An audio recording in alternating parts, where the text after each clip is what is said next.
And while the film is showing, we would love for you to share your comments, your questions, your feedback. We would love to hear how you're finding the film. It's only 14 minutes long, so you've only got a short window to do this. After that, we'll introduce our fabulous panel and we'll move to the Q&A. And if you'd like to ask the panel a question, just pop it in the chat. And we've got a list of questions that we've already been asked to share. And then really crucially, we'll wrap up the event by giving you all some really key calls to action. So without much further ado, I'm so honoured to be able to introduce Hetty, one of the founding members of Pigfoot Theatre, who helped to produce this incredible film we're going to be seeing tonight. So over to Hetty. Hello everyone, I'm Hetty. It's really lovely and exciting to be here on this Zoom with you all. Thanks so much to everyone for coming.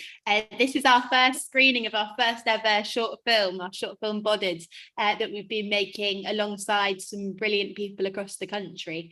So Pigfoot are primarily a theatre company. We tell stories about the climate and ecological crisis with the least carbon impact possible. So we tour shows across the country, but also all over the country, making theatre. And so this was our first short film. We wanted to make something about climate education, and we're thinking of the best way possible to sort of engage with that, to speak to people who are part of that, be that sort of students, be that teachers, be that activists, be that organisations and charities. And the way that we thought was the best way to do that was by making a documentary about it and actually going and platforming the people that we speak to, because everyone that we spoke to knows a lot more than us. We were just sort of finding a way to tell that story. And to tell part of that story, because I know there's so much that's happening across the country. So the short film that we made was commissioned by The Space. We went to 2 schools to make the film. So we went to St Christopher's Accrington and spoke to young people there, and saw what was happening at that school, led by Wendy Liverand, who's an amazing teacher there. And at Minchinhampton Primary Academy with Nick Moss, who will be speaking later on, and also looking to teach the future, and specifically to working with Scarlett Westbrook and Liv Marshall, and their work that they're doing within the sort of activism sphere, and then working as well alongside like the Green Britain Foundation, who are funders of the Ministry of Eco-Education, and of course Paul Turner at the Ministry of Eco-Education, to make this film and find out about some of the work that's happening across the country. So I guess I hope that the film is a way into sort of sharing some of the work that's happening, to consider and to interrogate the work that needs to be done, and is an opening starter for a conversation around the direction that climate education needs to and should go in this country. I'm excited throughout this screening to hear your thoughts, to hear what's happening wherever you are in the country, to hear what you think should be done. So I'd invite you as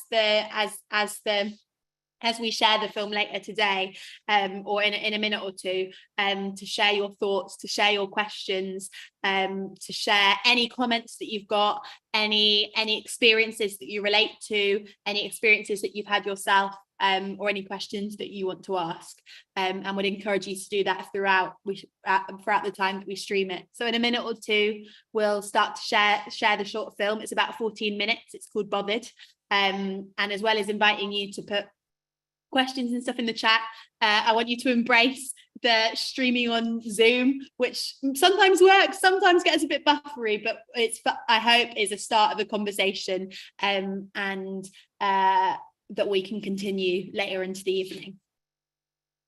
All right. Okay, amazing. Thank you so much, Hetty. So we are going to hand over to one of our other fabulous colleagues within Pigfoot Theatre, Camille, who's going to be showing us the film.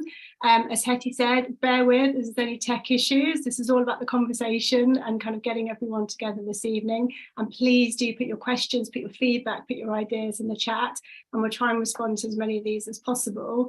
So handing over to Camille right now.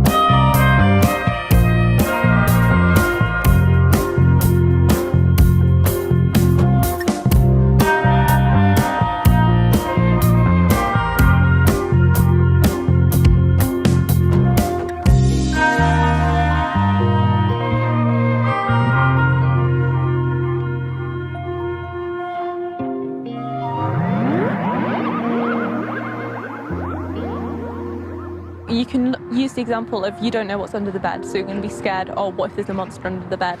You're constantly going to be scared if you don't know what's going on. If you know that something bad's happening, but you don't actually know how it happened or what I can do, it's just always going to make you feel really anxious. And so we can use climate education to sort of be like, it's okay, it's not all going awfully, but here is what's going bad and here's how you can fix it. Sustainability used to be on the Ofsted criteria, it fell off. There was a 2020 agenda that just disappeared. Very much like a scene of George Orwell's 1984, I couldn't find track or trace of it. Climate education in the UK definitely isn't intersectional enough. Right now it's purely scientific or it's purely Anglo-centric, and whilst it makes sense to learn about how our country's doing, it doesn't make sense to completely forget about every other country there is. I think it's important to learn about what is happening in the whole planet, not just like in your country, like in all of them. And even within our own country, there's so many different intersectionalities when it comes to the climate crisis.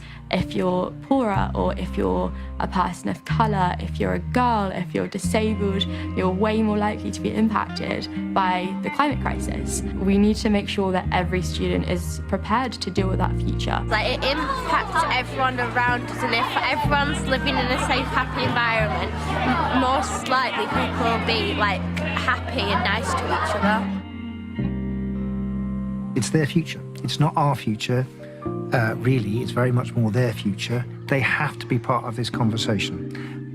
And by the way, they are aware of the crisis. They're going to be processing that. They're going to be having to deal with it, even if you think they're not, but they are. All that information's out there. So you've got to give them the means to ask those questions and come up with solutions. Otherwise, you're not doing their mental health any good at all. I feel like, as well, they tell us about the bad things that's happening in the world, and they forget to add the fact that there is parts of it being changed. Yeah, it's quite hard because if it wasn't hard, people would have already done it, but we need to start doing this now because we need to stop people from having a hard time because of this. The mental health crisis is here, and maybe there'll be a report out about it in 5 years' time, but I'm telling you, it's here, and that comes from all those pressures, all those anxieties, and nowhere to put it. We've at least got to do our bit in education to help them to process what's going on and how they can cope with it. As a teacher, I feel anxious about it. I feel anxious that it's happening and that the children are going to most likely be the ones that are going to have to deal with it. People in power need to be listening to us, and they need to be contacting us. They need to be speaking to us instead of we're speaking to them and trying to get them to reply to their emails, which they're really awful at. They're not going to be here by 2050. We are. We're going to be the ones living our lives. I mean, Rishi Sunak, he's 42 at the moment.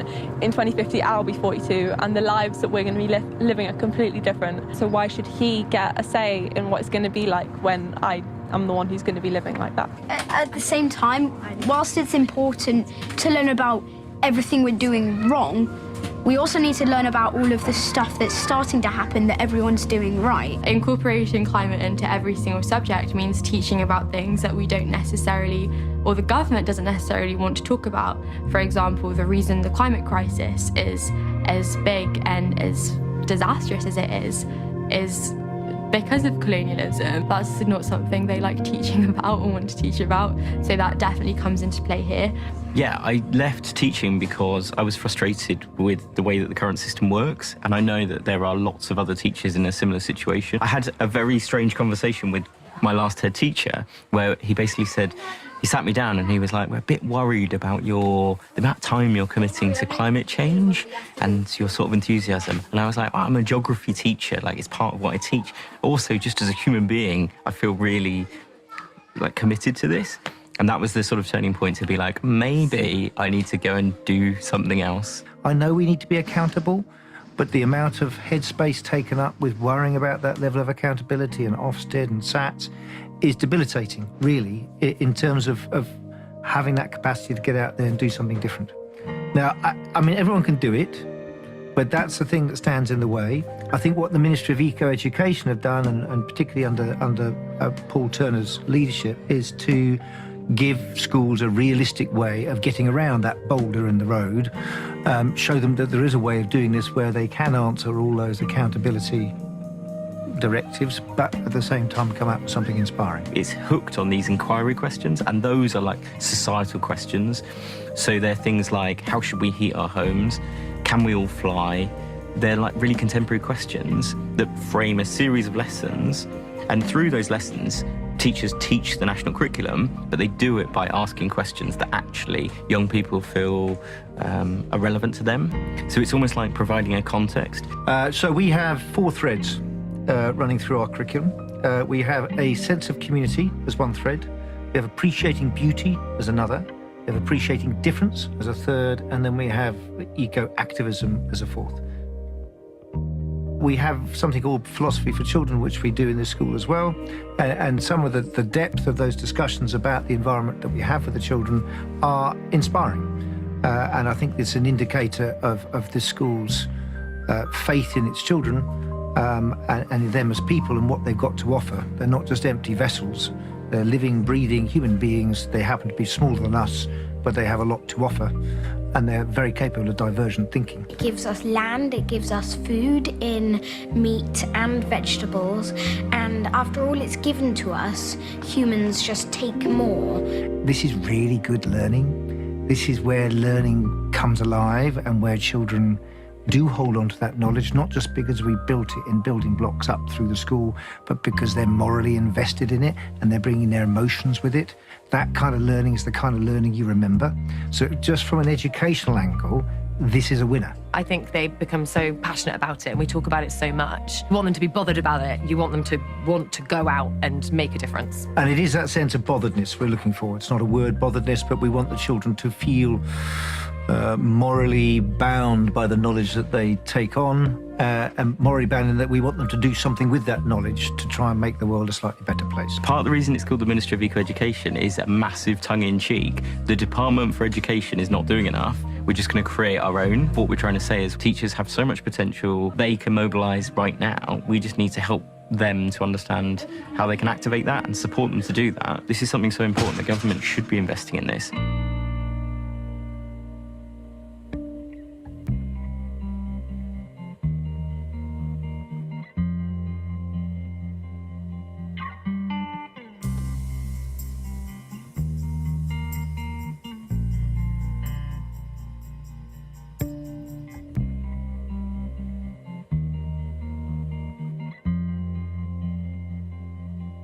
Teach the Future is a student-led organisation. We're just trying to campaign for climate education throughout the entire curriculum. So from primary school up to university, we really want it to be embedded into curriculum like it's woven for our lives, because we see it every single day, but in schools it's not taught every single day, which it should be. It could mean looking at texts from people who have experienced the impacts of the climate crisis firsthand in English. It could mean having climate graphs as contextual data in maths. It could be looking at the solutions to the climate crisis in things like sociology or politics.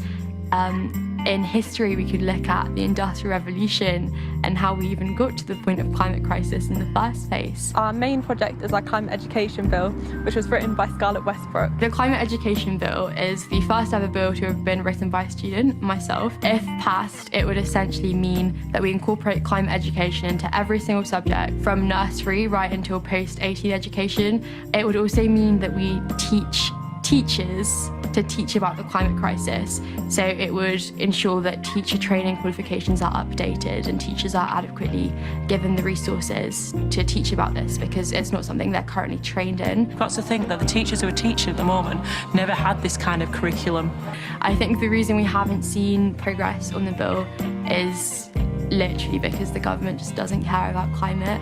I don't think people make that connection, that when you vote, you're voting for an education system or a certain philosophy. At the moment, we are very entrenched in a particular ideology, and we need to mobilise people to understand that there's a different way. But to the people who say we already have climate education, in the nicest way possible, you're wrong. We're getting so much closer to 2050, which is always a date that's sort of like hovering above our heads, and we're getting so much closer to that every year, and it's not getting any better, so we need to start educating children now. I mean, obviously it would have been great to start teaching them this 10 years ago, but it's better late than never.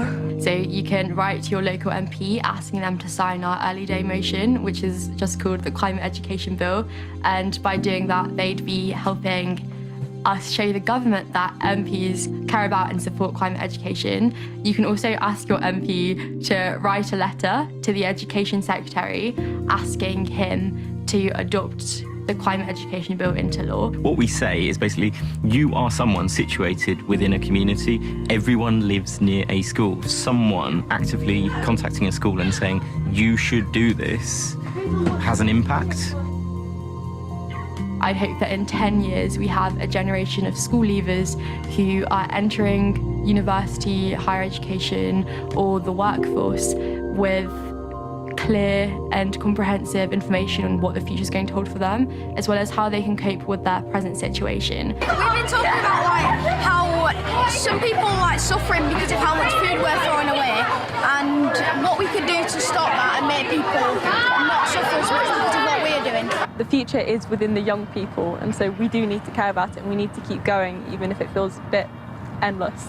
And I hope that if we teach students about climate crisis, and also about how whenever people have survived bad events, it's been because they've come together. I'd hope that information kind of translates into how we treat each other and how we act, and hopefully means that we have a better world.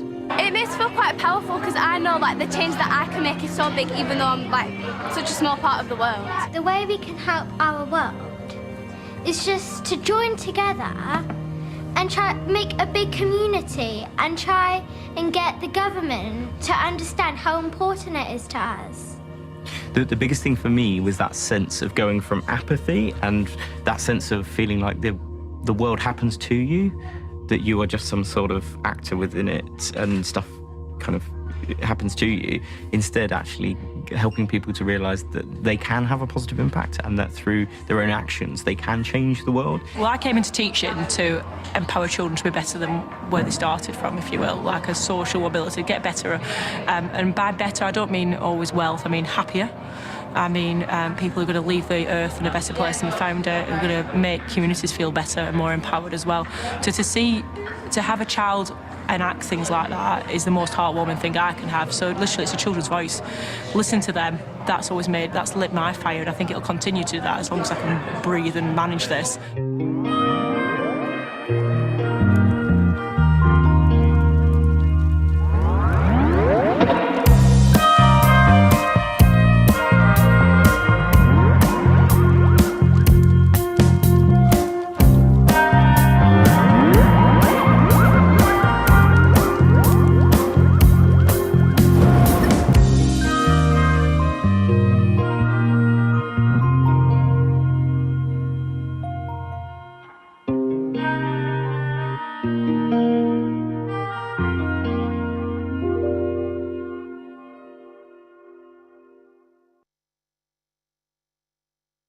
Hi there, welcome back everyone. Thank you so much for joining the screening.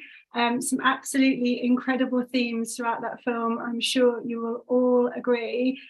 We wanted to get you guys to do a quick poll. We want to see how everyone's feeling at the moment. So I'm going to get Paul to share the poll with you all now. Responses are completely anonymous, but we'll share the poll in a second. Get Paul to set that up. I think one of my here we go, here's the poll. So the question we'd love to ask everyone is, do we need more climate education in schools? We would love to know your feedback. For me, when I'm in my 40s now, I didn't have any climate education at school, and I really think if I did way back then, we'd be living in a much different planet right now. And that's why this work is so critical and so crucial. And the film covered some really important themes around the fact this needs to be interwoven into the curriculum. There needs to be policy change, system change. We need to teach the teachers and empower them. We need to help keep this optimistic and positive and give young people a hope for the future. So I just want to say a massive congratulations to Hetty and Camille and the Pigfoot team for putting together this incredible film. And thank you so much to Minchinhampton and St Christopher's, and to my colleagues on the Young Green Britain Challenge for taking part. So as the poll is saying, hopefully, I think we've influenced everyone. 100% of you agree we need more climate education in schools. So that's absolutely wonderful to see. So we're going to move over to our main event of the evening.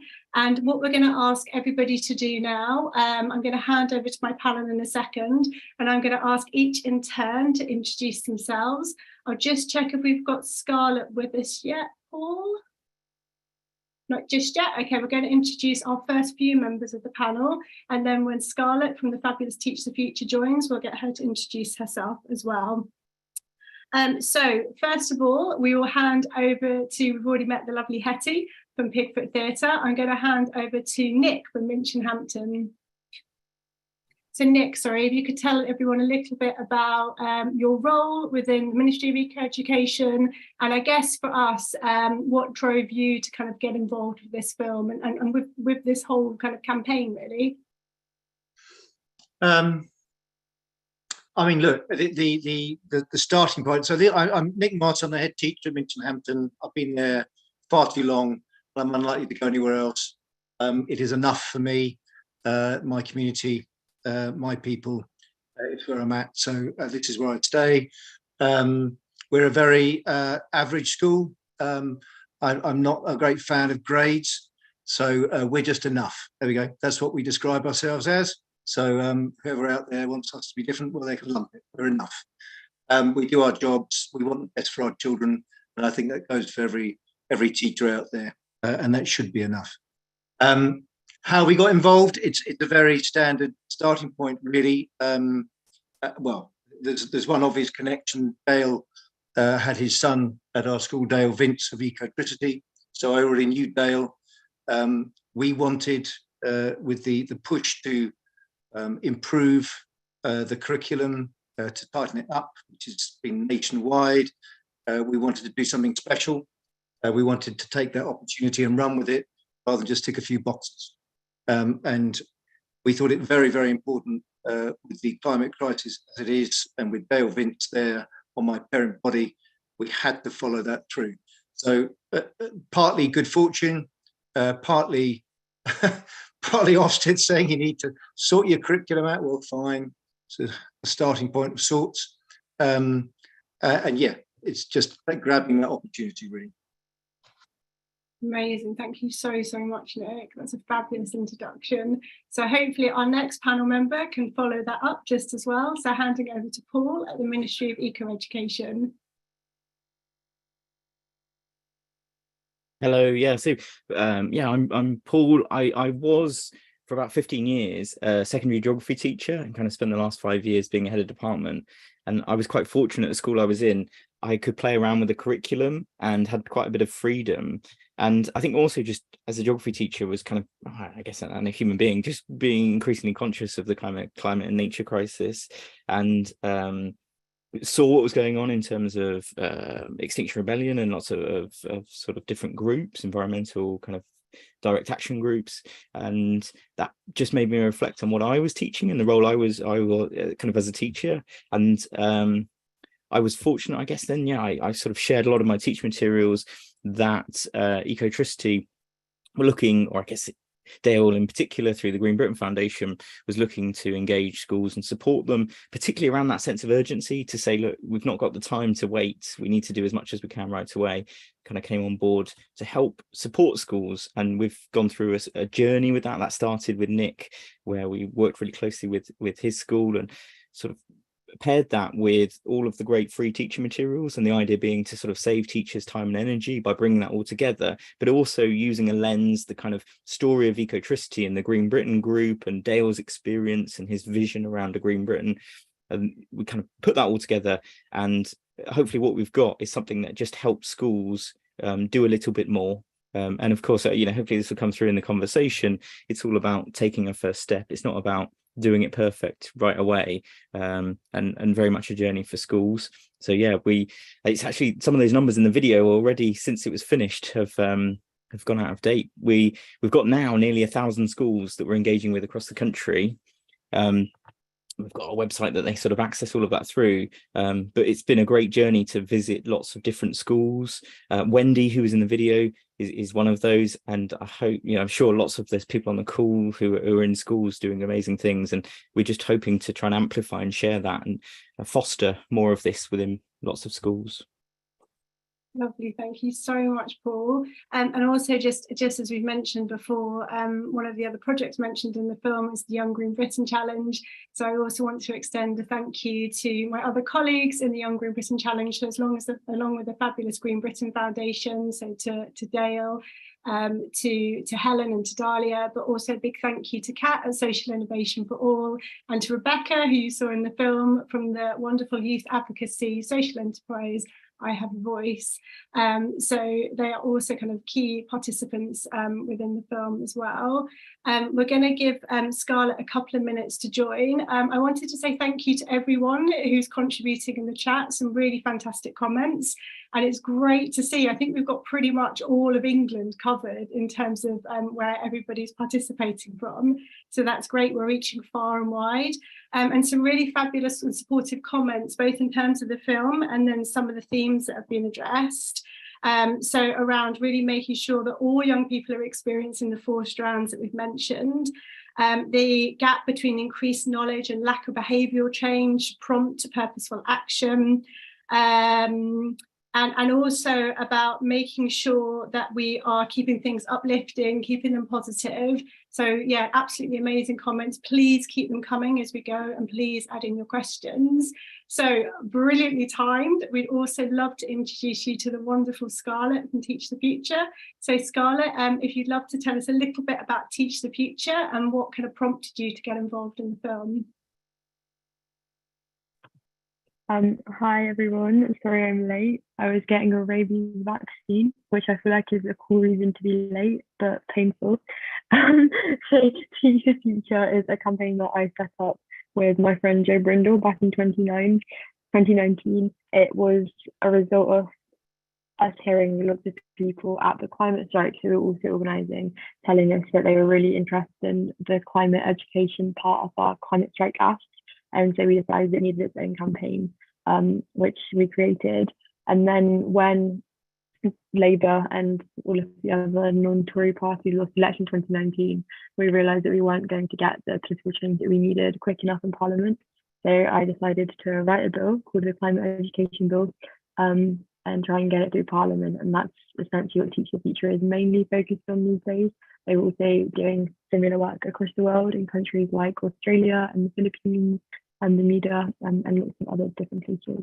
And one of the reasons I got involved with the Pigfoot video is because I think that communicating about climate is really, really important.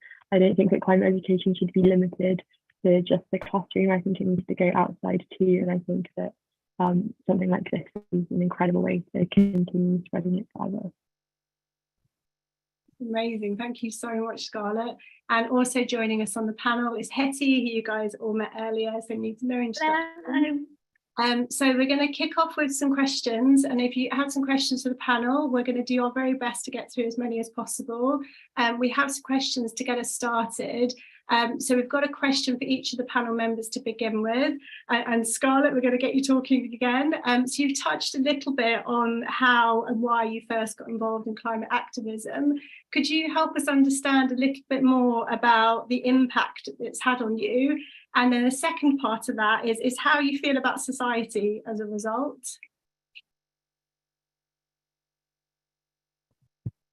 That's a bit existential crisis. I think I got involved in climate activism when I was quite young. I was in year 5. So when I was in year 5, it was the year before the 2015 general election.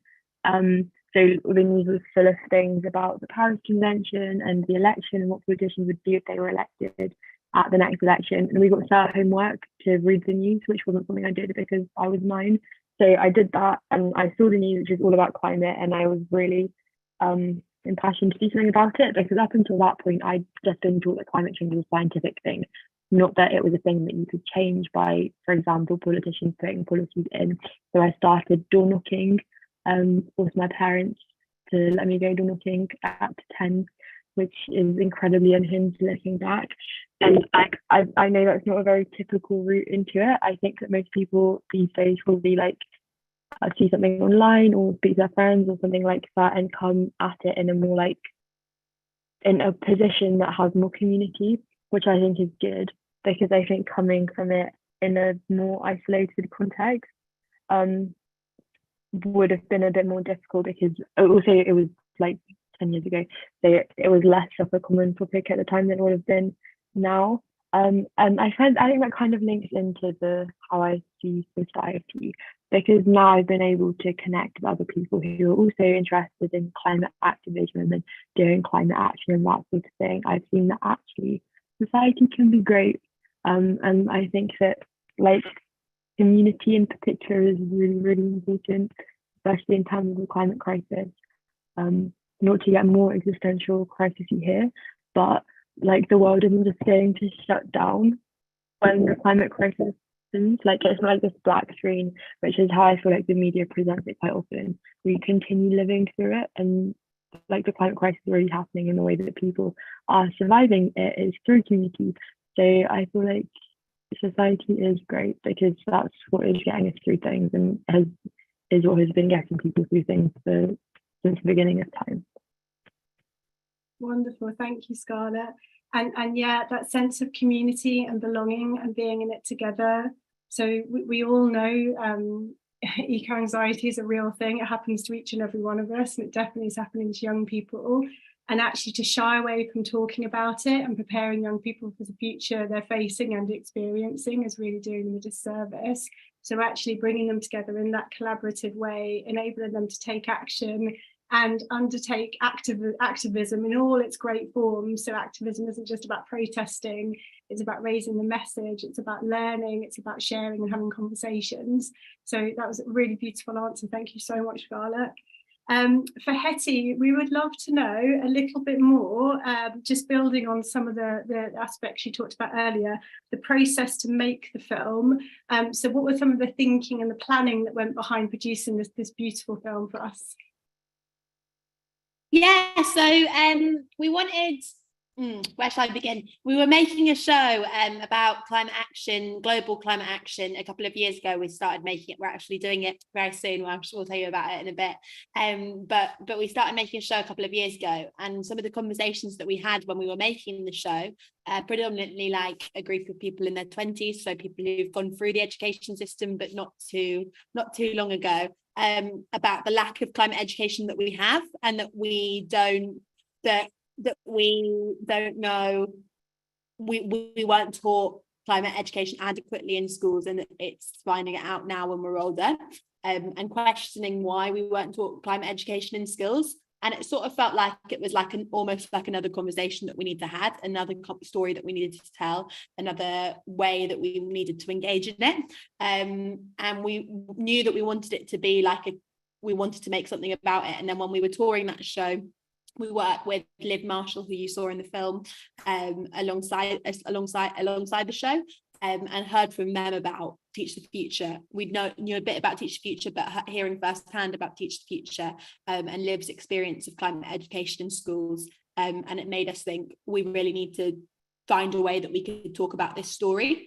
And we thought that the best way that we could do that was by making a film, by being able to platform the voices of the people who are experiencing like climate education from all different angles across the country, be that as like a student, be that as a teacher, be that as an organisation who are looking to advocate for better climate education. For so many different reasons, we knew that we weren't the people to just be like, this is what we think, but we wanted to use it as a platform for multitude of different voices to be a part of that conversation.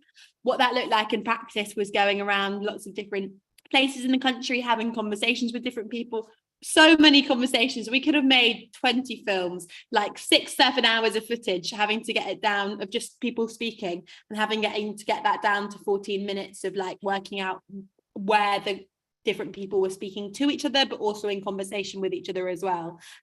So as a hope and as an aim to sort of find a way that all these different voices and different people from across the country could speak to one another. And our hope is that then it could be used as like a campaigning tool and a springboard for people, both at schools across the country, for parents, for political groups, as a campaigning tool to sort of advocate for a change and advocate and like link people with different organizations and suggest a way suggest a way for people to embed climate education into the schools, off the back of those conversations that hopefully the film starts. So I know it doesn't cover everything, but I guess for us, I hope that it's a conversation starter. Amazing, thank you so much, Hetty. And during the course of the film, you had the chance to speak to so many amazing young people, some of who we heard from in the film. What were your impressions when you heard from young people? What were the kind of moments that will really stick with you? What were the moments of making the film that will really stick with me? So many. Oh my gosh, so many. Going into schools, I think, was like a massive thing. Going into St Christopher's Accrington and going into Minchinhampton Academy and being able to speak to the young people about what their experiences were, what they feel like they're getting, what they feel like they need, and the impact of positive climate education, because actually both those schools are doing like incredible and inspiring things in terms of climate education. So being able to see the impact that having a positive climate education has on young people was really, really inspiring. At Minchinhampton Academy, as you saw in the film, they do this thing called Philosophy for Children, and I was just so inspired by the way that they spoke with each other, the way that they were engaging with the climate crisis and the sort of intersections of that and what that means. And that was like a really, really brilliant moment for me. All these moments, and finding out more about what the Ministry of Eco Education do, speaking with Scarlett and Liv about Teach the Future and the climate education bill. And I think for me, it's like across all parts of the education system, from different places within the education system, a want for change and a want to make a change. So for me, that was really inspiring. Wonderful, thank you, Hetty. A lovely summary of all the memories and experiences. So we've had a great question in the chat, actually, but also it was one of the questions we were really dying to ask Nick. So what advice would you give to any schools or teachers or educators who are at the very start of their journey with climate education? And what are perhaps some of the lessons and the bumps that you experienced along the way? I mean, I think one of the key barriers that we were anticipating was taken out of the way by Paul and all his work. There's so much stuff out there, so many resources. I can see the chat going back and forth, all sorts of brilliant resources being shared. What Paul has done is researched deeply and just brought all these links together. So it's all there. It's not some scheme you've got to follow. I don't think Paul wants you to do that, or myself, and we don't. You take it on in your own way, and then really, all it takes is a bit of faith in your staff. They're creative people, teachers. You give them some time, and you have a bit of faith in them. It's extraordinary what they do. So really, we just put aside valuable time and trust teachers to get on. And do their thing. I think there is all this concern. I've got Ofsted due. It's very reductive. It's very reductive time for us with Ofsted due. It doesn't help one to feel inspired because you're running around ticking boxes.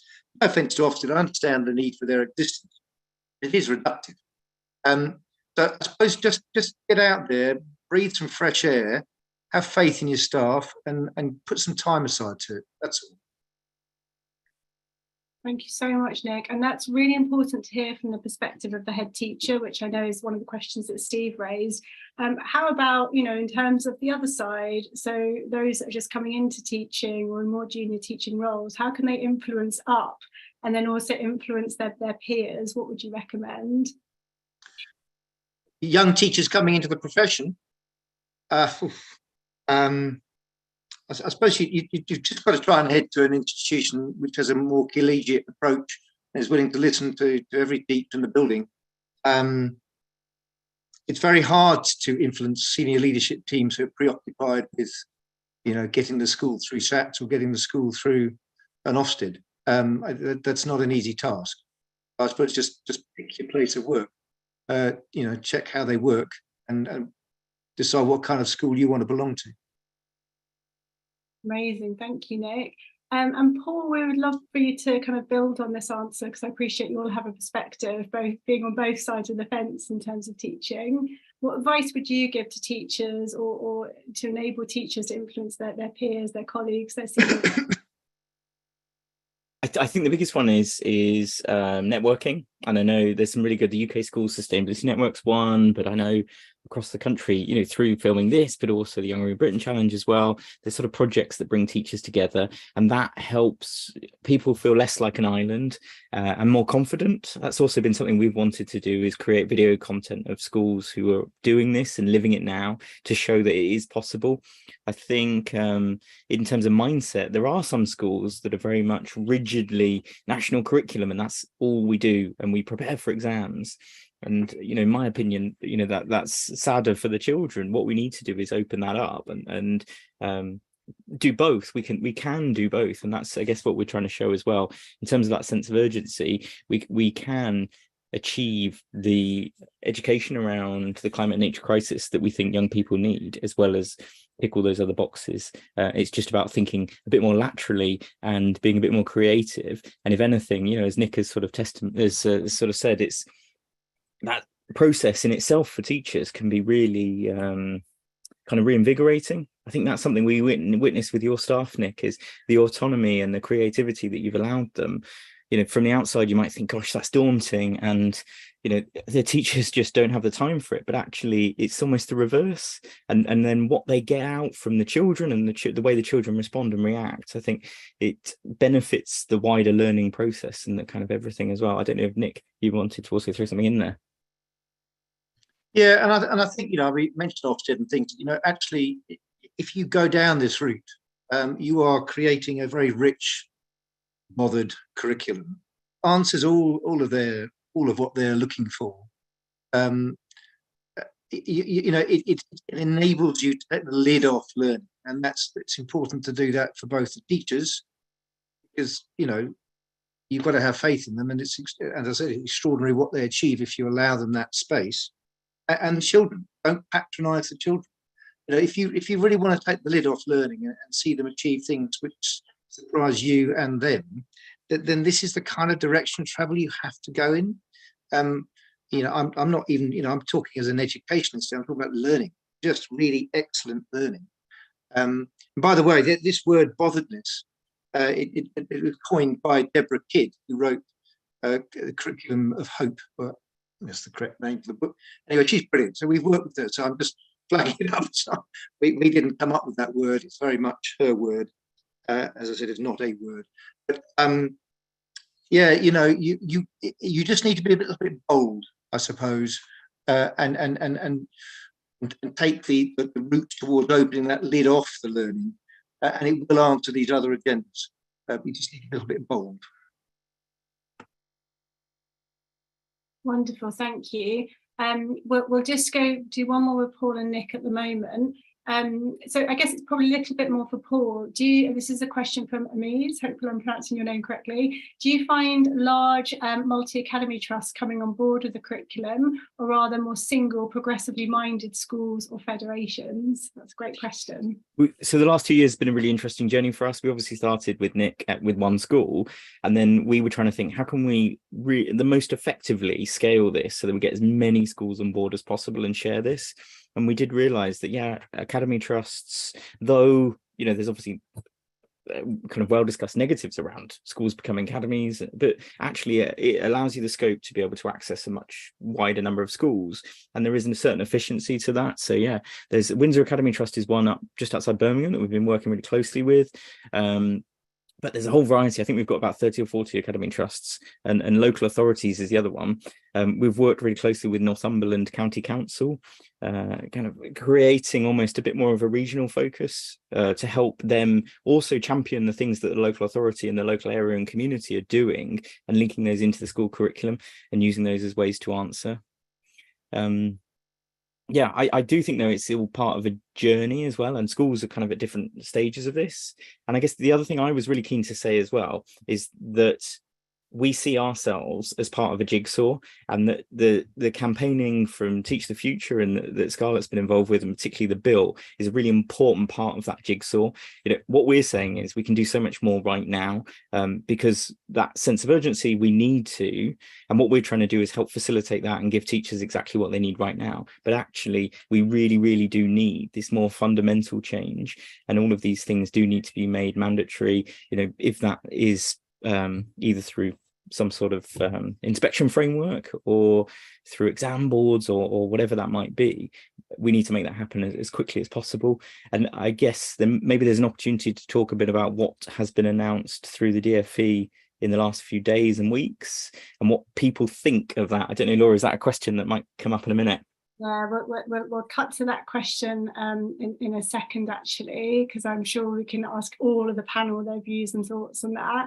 And I guess, Paul, what you're brilliantly describing, for those of us who've been on many climate protests, you'll hear the chant system change, not climate change. There is so much we need to change within our system. I guess we've also, the sticking with the climate education bill, this is something that Wendy's mentioned. It is really inspiring. It's had its first reading in 2021.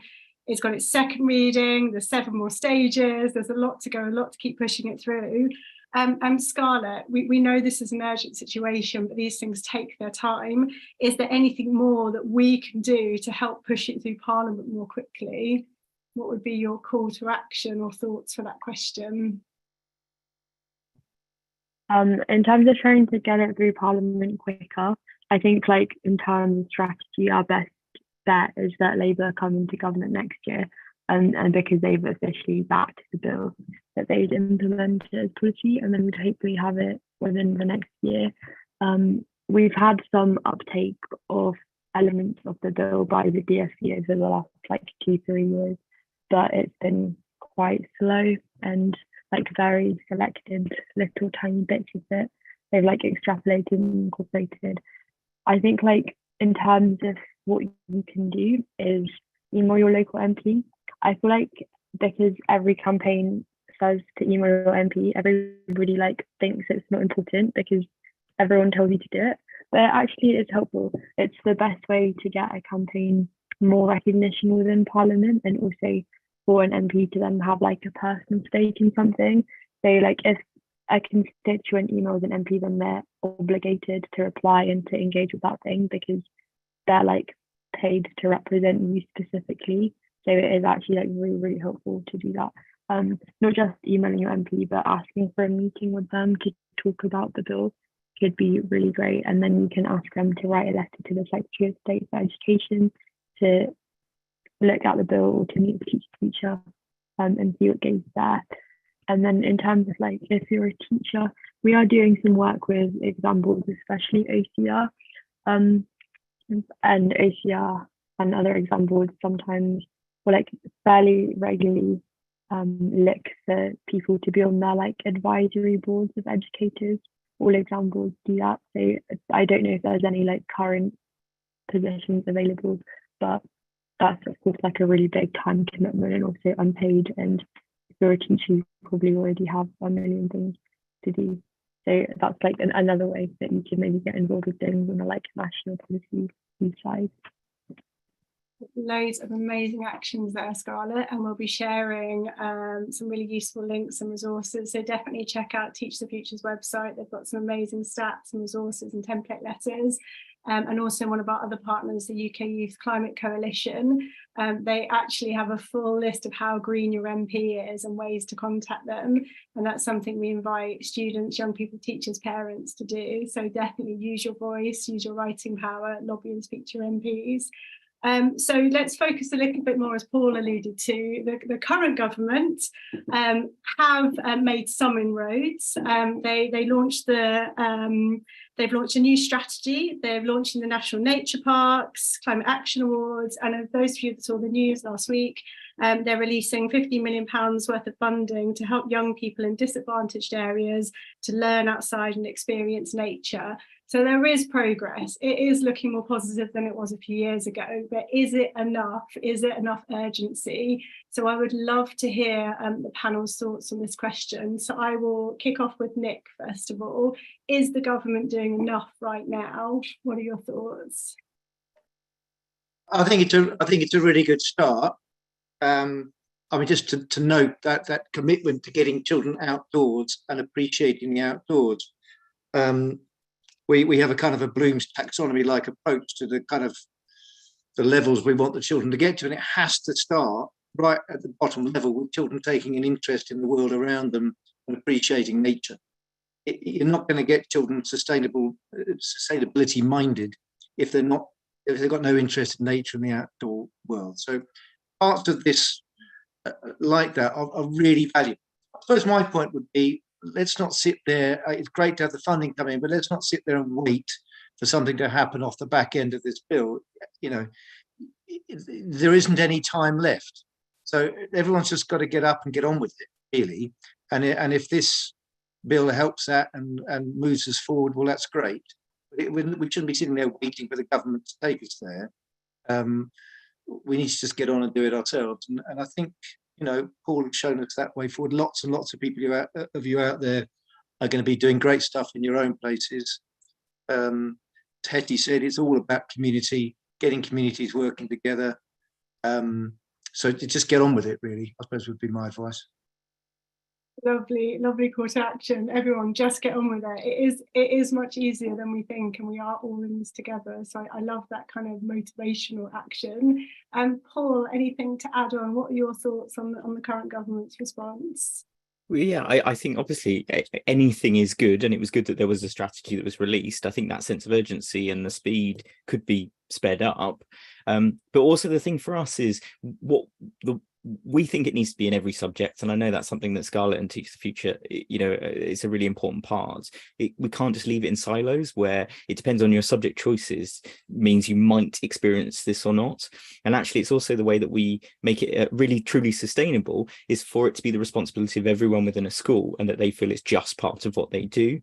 Because at the moment, there's far too many people who are working individually that have a lot of responsibility on their shoulders and sort of end up burning out because they feel like they haven't done enough within their school setting because they're the only one who's doing this. So I do feel like we need to be in a position where there's far greater curriculum change, and that this is embedded in a more formal sense across all subjects. And that's something we're really trying to do with the Ministry of Eco-Education, is show how it can be done in a cross-curricular nature. You know, we've been working with Key Stage 3 this year, where we've got 2 subjects teaching in parallel, answering one of these inquiry questions, and you know, bridging something like history and science, who are exploring, using the book from Alice Bell, Our Greatest Experiment, looking at the history of climate change and kind of how long we've understood this, alongside the mechanics and doing experiments. And I think by teaching in that sense, it gives it far greater meaning rather than leaving it. And that, I think, is something that at the moment is missing. Amazing, thank you so much, Paul. Scarlett, is there anything else you wanted to add to your answer earlier on views of the current approach by the government? Yeah, I think, just to reiterate what's already been said, essentially, what is currently being done by the government is too little and too late. Especially in terms of vocational courses, I feel like that's something we don't end up talking about a lot. But particularly when we're looking at like decarbonisation, the vocational courses like apprenticeships and BTECs in things like construction are actually one of the best ways to maybe get that carbon zero teacher. I feel like the green skills piece in particular is something that's often neglected by the DFE, or even BEIS in particular, which is like an interesting angle to look at it too, looking at climate as skills. I think Paul kind of touched on this by talking about how this should be incorporated into every single thing.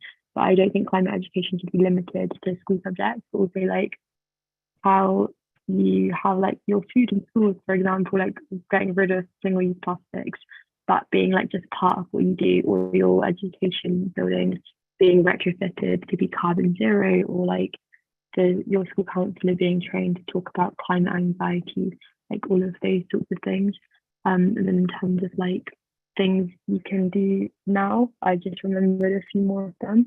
if you're a teacher, we've got a teachers network at Teach the Future, so we can share like resources that are age appropriate to the age range you teach. I think we go up to sixth form, so like year 1 to sixth form, 6 to 18-ish. And we've also got a curriculum for a changing climate, which is like a document that would essentially show you can put in climate into like every single subject up until 16. I'll put it in the chat if you want to look at that. Brilliant. Thank you so much, Scarlett.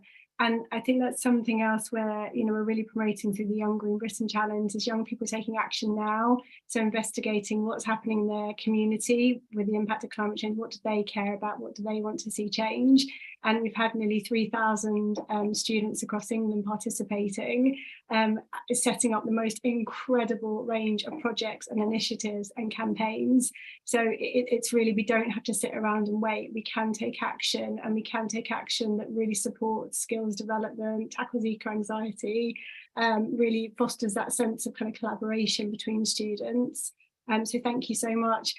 Hetty, what's your response finally, just in terms of the government? So I guess you know, you've been fully immersed in this topic through the filming of Bothered. What are your views? Yeah, I think that everyone here has spoken much more articulately than I can, so I won't try. But I would say is, I guess the simple answer is no. I don't think that they're doing enough, and I think it's a combination of like the question of what can we do now, but also what can we aim for. So I think that's why I'm like inspired by both, like by all the work that's being done today to embed climate education into the current education system and within the limitations that we have within this current system, but also the like to advocate for system change, to advocate for the climate education bill to be passed through government. And I don't think that the two are mutually exclusive, because government aren't doing enough. We have to do both those things for ourselves, and advocate for the system to change, as well as to find a way to work within the system until we get there. So that would be what I would say, but it's nothing in comparison to what everyone else has said. Amazing, thank you so much, Hetty. We've had lots of resources shared in the chat, lots of ideas, lots of great questions. We had a really lovely question from Colette, which is, what can we all do to join our skills and knowledge together to tackle climate education kind of collectively to have the biggest impact? So one of the things you mentioned, Nick, is there is no shortage of resources and materials out there. It is overwhelming. So it's not necessarily about creating more stuff, but what can educators and teachers and young people do collectively to have the greatest impact? So perhaps Nick, if you'd like to take that question. I'm going to dutifully hand over to Paul on this one, because this is what he's doing. So it's only right that he answers this one, if that's all right. I mean, I guess it's sort of been said. I mean, the one thing I would reiterate is what we're trying to do with the Ministry of Eco-Education is act as a bit of a linchpin and help to bring together some of the stuff, or lots of the things that are happening. So, you know, please do, you know, go and visit those resources on the Ministry of Eco-Education. Look at the journey. We've created a kind of 5-step journey that pulled together lots of third-party materials and resources and things. And we think, you know, through this journey with teachers and that kind of crowdsourcing, bottom-up approach, we think it's a pretty good summary, like distillation of what's out there. And for us, we think it's a good first place to go. You know, if you want to find as much as you can in a really logical framework, go look at it. And it signposts to all of the amazing things that people have been mentioning. Amazing, thank you so much. So we're going to wrap up shortly. We've got one kind of lasting question, and I know, Paul, you wanted to mention a little bit more about the connection with Teach the Future. Would you feel you've covered everything? No, it's just we've got this call to action with the 4 bullet points. I don't know, is it a good moment to share? Yeah, I think what we'll ask the panel now to do is, we've had an amazing attendance and turnout on this very sunny evening, so thank you for joining. We invited each of the panel members to think about what's the one call to action they want everyone to take after this meeting. So yeah, Paul, if you'd like to kick off. So we've just pulled together a few from kind of each organisation, and I'm going to let each person kind of mention their thing. The thing that we would really like you to do is go access, what we've got. Everything is completely free and it's completely flexible. Just go and have a look. So please sign up and come have a look at the Ministry of Eco Education kind of crowdsourced materials. Shall I throw it over to someone else, Laura? Is that a good one? Okay, Hetty, hot in here. Well, yeah, I'm talking about hot in here. We've got a show on in London from the 5th of June to the 24th of June called Hot in Here. It's about climate action in the UK and internationally. It's about what it means to protest in this country today. And it's about, global climate injustice. And would love anyone to come and watch. And I would love to hear your thoughts as well. And then if we go over to Scarlett. I think there's been some really good suggestions already, things to add. Write to MP again. And we also have a campaign called Teach the Teacher, where students come into schools to teach teachers how to teach about climate change, which is really cool, even though the explanation is very long. But we can also teach students about climate change. It's very cool. And then the workshop is given to you so you can continue teaching about it yourself. So it feels overwhelming to start from nothing. And support Teach the Teacher on social media. We're at _Teach the Teacher on everything. Lovely. Thank you, Scarlett. And Nick, any closing calls to action for everyone? I'm just going to remain the educationist here and just ask people to go away and just reconsider what education is all about. I'm not trying to patronise you, but we have to keep on doing this, keep working at what is it there for? And I think basically for me, right at the top of the pile there, it's handing young people the wherewithal to live their lives well. It's very all embracing, but that's really what we're there for. And alongside that, you do want them to be able to get out there and appreciate the value and the preciousness of other people and all life on earth. So this is what it's all about, really.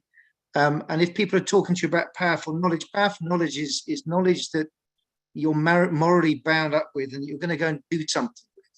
So I suppose in the terms of education, it makes a lot of sense, but this is what it's all about for me. Anyway, so I just urge you to go away and reconsider, put away aside all the fearful stuff, people coming and checking on you, and just think, right, what are we here for? Let's make sure we're true to it.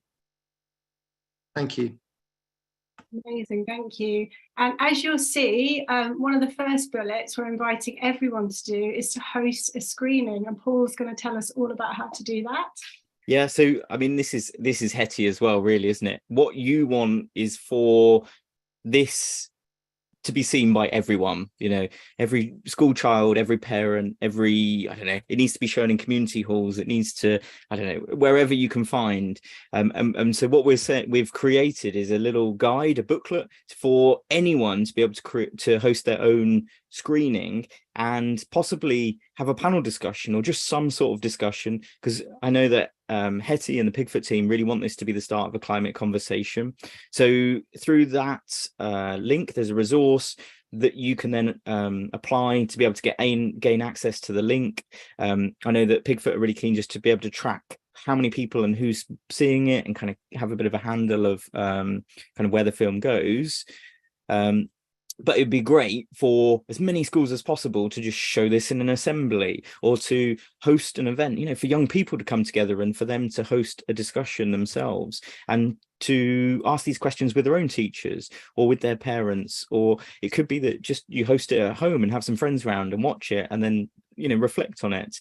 And I think also that Hetty and Camille from Pigfoot are really keen also to gain feedback and also kind of just hear people's ideas. I'm going to throw it over to Hetty because I've sort of spoken for you a bit there. No, that was brilliant again.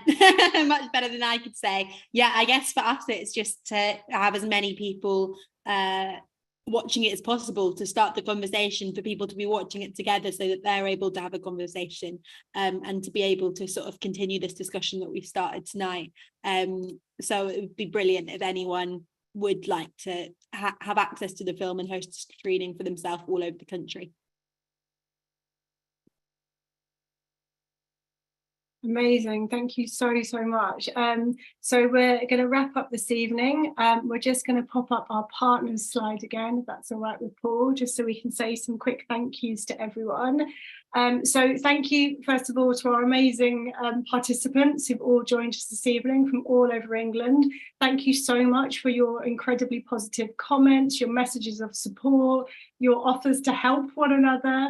We'll be sharing lots of these resources and many more in an email that will be sent to you all shortly. So thank you so much, and do help us spread the word.